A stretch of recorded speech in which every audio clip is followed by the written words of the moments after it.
ناظرین، آپ دیکھ رہے ہیں ہمارا چینل علم کی بہار اور میں ہوں آپ کا ہوسٹ علی۔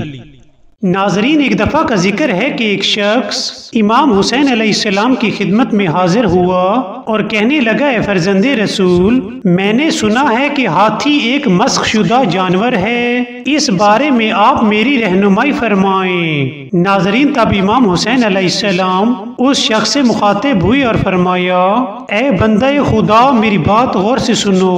کسی زمانے میں ہاتھی ایک بادشاہ ہوا کرتا تھا اور وہ بادشاہ بدکاری کے بہت زیادہ کام کرتا تھا۔ بدکاری کے علاوہ اس کا جو دوسرا بڑا گناہ تھا وہ غیر فطری کاموں کا مرتکب ہونا تھا۔